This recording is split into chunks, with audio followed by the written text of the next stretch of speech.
Nabi Isa alaihissalam sendiri diangkat oleh Allah ke langit, baik badan maupun rohnya dari dunia tanpa mengalami mati. Nabi Isa alaihissalam akan turun ke bumi pada akhir zaman kelak sebelum hari kiamat tiba.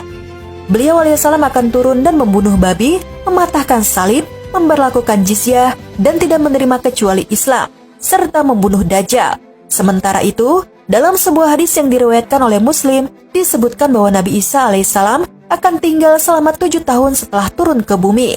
Setelah itu, beliau wafat dan disolatkan oleh kaum muslimin. Lantas siapakah yang sebenarnya menemui ajal dan diserupakan dengan Nabi Isa alaihissalam?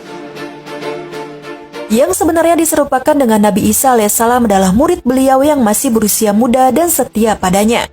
Bukti dari hal ini adalah sebuah cerita yang dibawakan oleh Ibnu Abbas radhiyallahu anhuma, diriwayatkan oleh Ibnu Abi Hatim, An-Nasai dalam tafsirnya, dan At-Tabari. Ibnu Abbas radhiyallahu anhuma menceritakan, ketika Allah ingin mengangkat Isa alaihissalam ke langit, beliau pun keluar menuju para sahabatnya. Dan ketika itu dalam rumah terdapat 12 orang sahabat Al-Hawariyun. Beliau keluar menuju mereka dan kepala beliau terus meneteskan air. Lalu Isa mengatakan, sesungguhnya di antara kalian ada yang mengkufuriku sebanyak 12 kali setelah ia beriman kepadaku.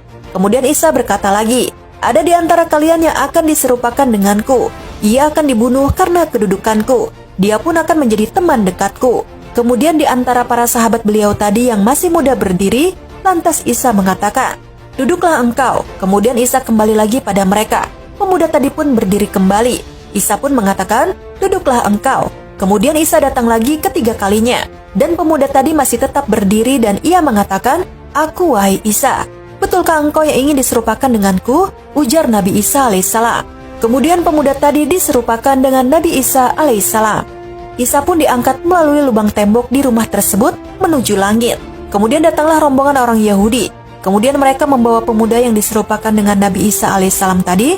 Kemudian mereka membunuhnya dan menyalibnya. Sebagian mereka pun mengkufuri Isa sebanyak 12 kali setelah dan sebelumnya mereka beriman kepadanya. Mereka pun terpecah menjadi 3 golongan.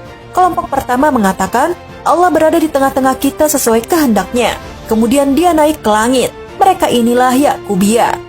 Kelompok kedua mengatakan, di tengah-tengah kita ada anak Allah sesuai kehendaknya. Kemudian ia naik ke langit. Mereka inilah adalah Nasturiyah. Kelompok ketiga mengatakan, di tengah-tengah kita ada hamba Allah dan Rasulnya sesuai kehendaknya. Kemudian ia naik ke langit. Merekalah kaum muslimin. Setelah itu, kelompok pertama dan kedua yang kafir akan mengalahkan kelompok ketiga yang muslim. Kelompok yang muslim itu pun sirna sampai Allah mengutus Nabi Muhammad SAW.